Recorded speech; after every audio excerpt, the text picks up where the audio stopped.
So, do you remember when you were a kid and you had a magnifying glass and you took that magnifying glass and you went outside and you focused that magnifying glass on I don't know, a leaf?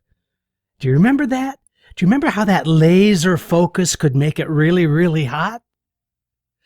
Today's episode is all about making things really, really hot with your focus. Let's see if we can make this work. This is Casting Actors Cast. Welcome to Casting Actors Cast. It's the podcast for actors in the business of show. Here is your host, Jeffrey Dreisbach. Well, hello.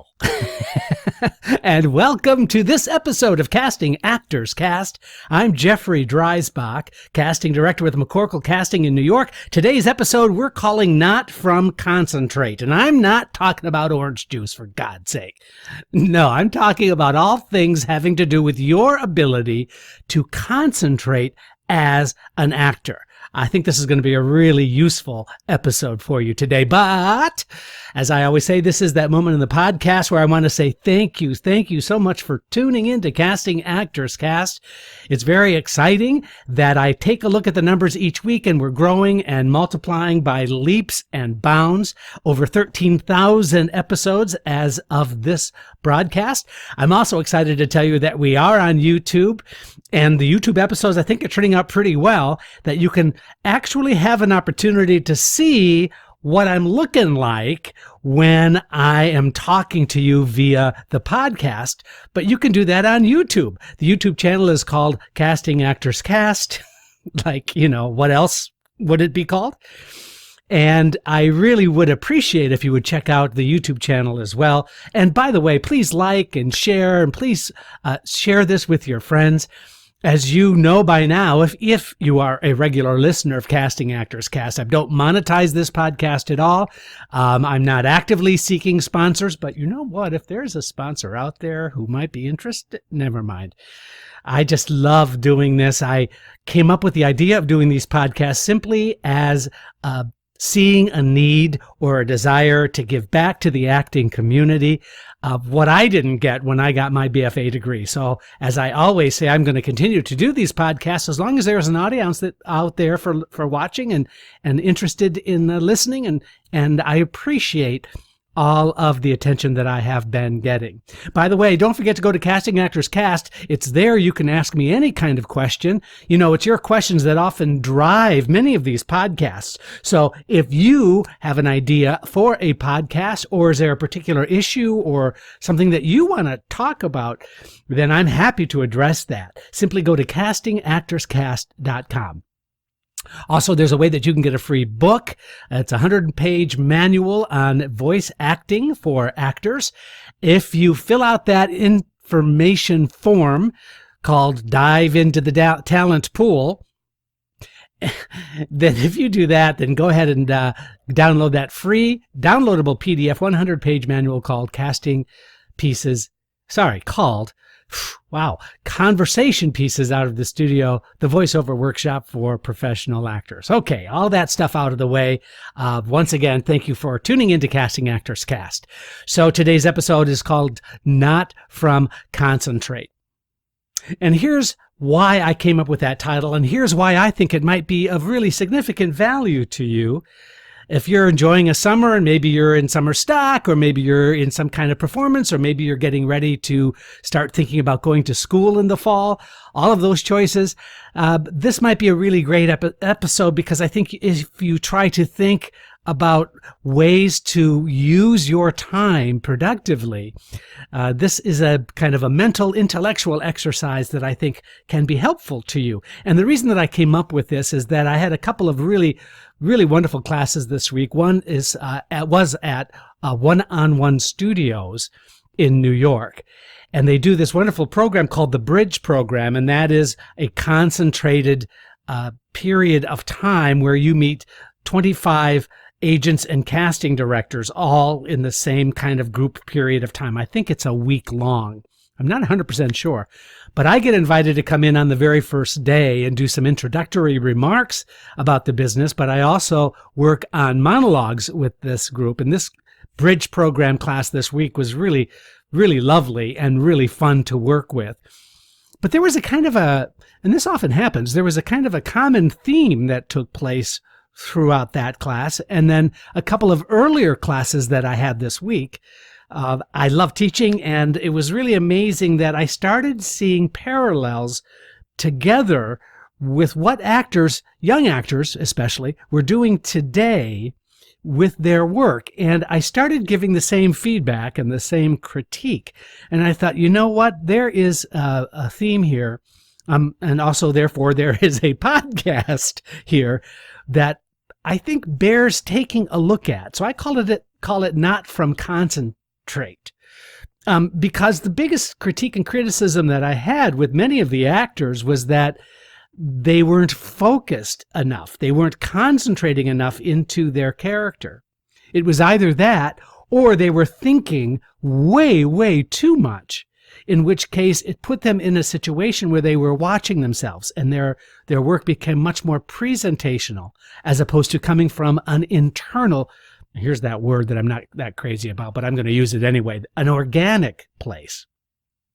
And so I wanted to talk about that because I think young people today, and I think all of us, frankly, today, are confronted with way, way, way too much input in our lives.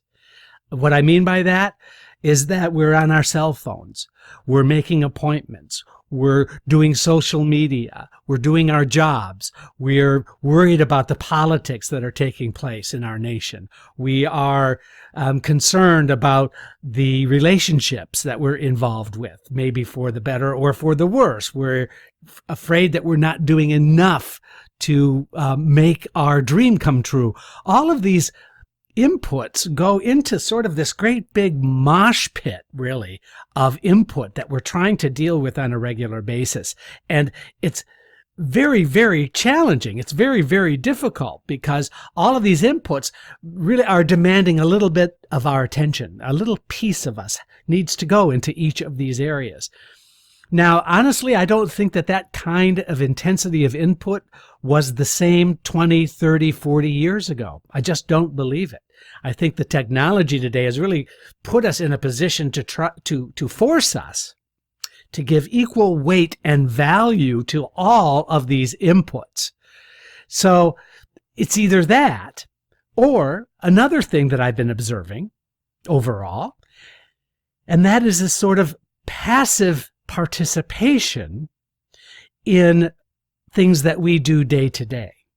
For example, when you're sitting in a class, I really see that everyone is focused and concentrated, but then I kind of see this kind of glazed over effect that takes place. And I think that kind of negative conditioning, what I call brain conditioning, is as a result that we can kind of go into this very passive place when we are participating in group things. Here's why.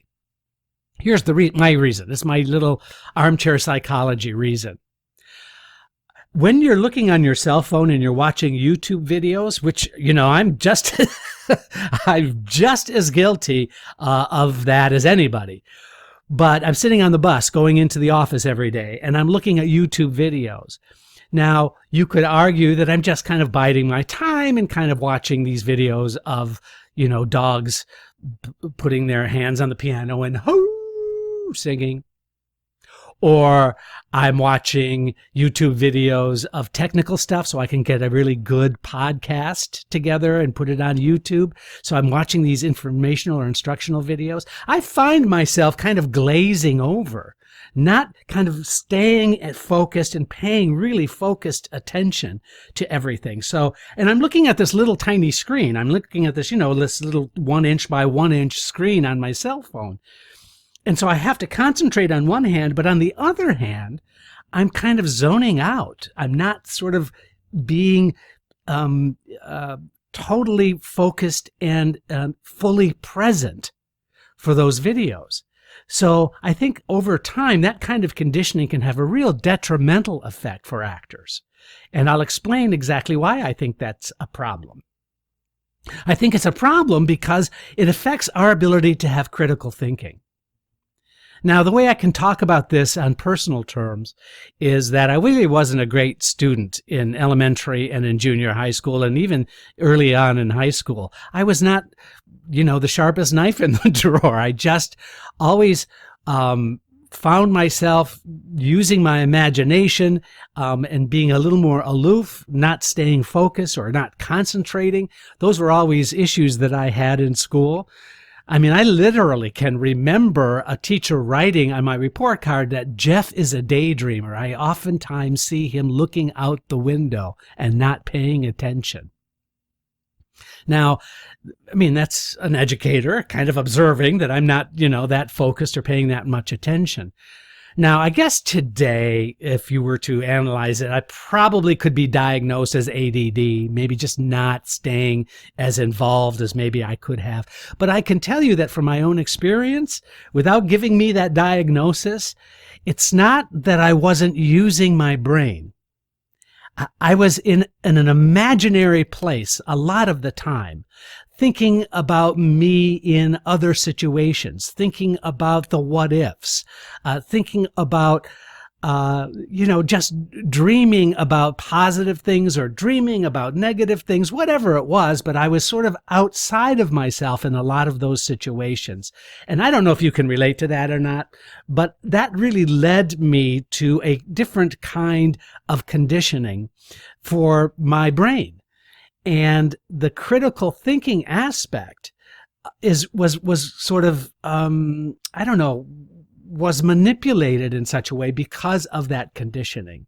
So I became less of a critical thinker, and I had a hard time with homework, and, I was just a rough student. Now I'm happy to report, because this is kind of sounding kind of like, wow, really? But I'm happy to report that in my senior year in high school, all the way through my college years, that completely changed, where I became a really good student, very, very dedicated and very focused, because I had this high degree of interest because I wanted to be an actor. So I really thrust myself into my work as best as I could, but I had all this preconditioned background that I had to deal with. So that became sort of my story going on. But suffice it to say that my ability to do multitasking, very challenging, still is. My ability to take on several different things at once, not as great, really. And I'm finding that in a lot of actors, there are the same kinds of behaviors that I'm observing now that I'm a casting director. That being able to stay focused and concentrated on the work is much more challenging now, I believe, than it was when I was going to school and dealing with all those issues that I was dealing with. So now those are all the kind of the negative things. With all of this input, our conditioning in terms of being a passive observer have really affected our acting ability in a lot of ways. Everything seems to be so fast now that it's very, very challenging for actors to really cultivate and develop their imagination. Now, the thing that's really great about imagination is that's something that you can work on. And that's the positive point of today's podcast and YouTube video, and that is your ability to concentrate is dependent upon your ability to have a rich and full imagination. And that's the positive thing that I want to share with you. So that when I critique acting work and even when I'm watching auditions taking place, this lack of concentration because of all this input really does affect our ability to show and demonstrate our good work. So let's talk about the solutions. First of all, like I said, you can develop your imagination.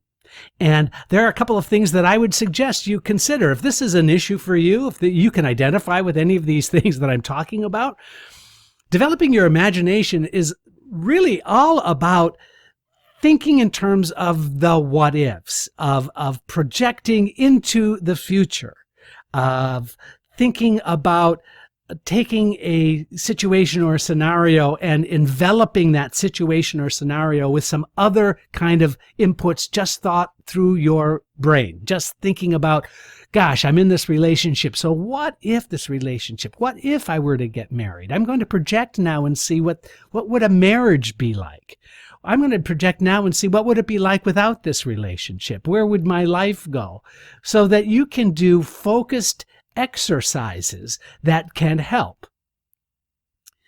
So developing your imagination are just those kinds of fun exercises that you can do for yourself, just to take yourself outside of yourself. And that means without any input, right? That means you don't want to have your cell phone on. You just want to be and put yourself in a quiet spot and think and generate whatever creative, positive visions you can for yourself. And that really is going to feel a little weird at first, but I suggest you do it. Close your eyes. Imagine those what-if scenarios. What if I decide to go and act in a foreign country? What if I decide that I'm going to do a makeover? What would that entail? In other words, really enjoy any of that projection. And you'll find that it really kind of loosens you up. It makes you feel good about yourself, but it also really helps to shape your ability to come up with some creative ideas without the input that other stimulus might give you. So there are some other focused exercises that you can do. And I think it's the lack of focus that I want to also address. So one hand, you've got the imagination. On the other hand, you have this focus, ability to stay focused. You see, when I watch auditions, sometimes I see the eyes glaze over. And I think that the actor is putting themselves in sort of an actor neutral position. And it's that lack of focus that forces us as an audience member or as a casting director, if we're watching an audition, to sort of get detached as well. That detachment is that lack of concentration, which is the whole point of this podcast. So when I say not from concentrate, what I really mean is that you have to be that magnifying glass. You have to really zero in and focus on the task at hand and letting all of those externals stay out of your way and stay really zeroing in like a laser beam on those things that help to show me how you're going to play this character in an audition, for example. And how do you work on your concentration? Again, here's the exercise. You don't want to have any external stimulus or as little external stimulus as possible with this exception. Let's talk about the exercise of eating. So you're going to sit down to a meal. If you're at a restaurant, let's try that. If you're at a restaurant and the food gets delivered and the plate gets set down in front of you, take a moment, observe the food. Smells, sounds, the sounds of the restaurant. Take a look at the tableware. Pick up the fork. Observe the fork. What does the fork look like? How heavy is it? Is it really, really shiny, or has it seen a lot of use? And how does the texture of the food feel when you take your fork and put it into the food? How does the food smell? Then obviously, how does the food taste? Chewing your food, having the experience of what that food tastes like. You see what I'm doing here? I'm taking the very basic things that we rarely spend time on and deciding that I'm going to work on my ability to concentrate. And each moment, each stimulus, each input will contribute to that concentration effort. And that's really a great exercise. So you can do that just about anywhere, just about with anybody, by the way. And I know Meisner does a lot of this kind of focused concentration, but I'm just talking about something for you, not with another actor, no other input other than you just taking a moment and observing the environment, observing where you are in that environment, and taking your time and doing that work. Next, I have to say, a really great exercise, and I always remember wonderful movie actor, no longer with us, by the name of Walter Matthau, Academy Award winner. And Walter used to, and he talked about this, he used to go into public places, and hopefully he wouldn't get noticed, but he'd go into public places, and he would sit for hours at a time, and he would just observe people. He would just watch their behavior. He would also come up with imaginative backstories.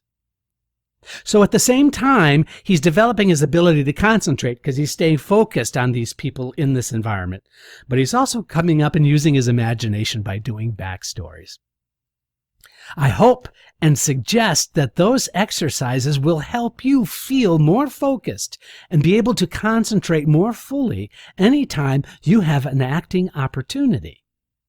Because you'll feel so much more rewarded. Now, it's going to feel a little foreign at first, but it's going to be very, very exciting for you to take on and adopt this new behavior, because I think you're going to find it extremely useful for you as you move forward in your career.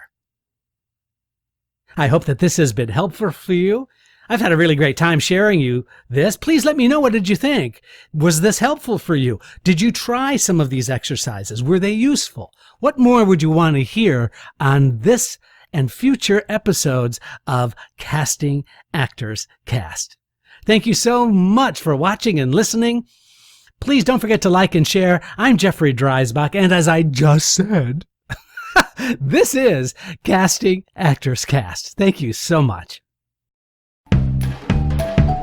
Casting Actors Cast is made possible with your support just by listening. Please like, share, and subscribe wherever you get your podcasts.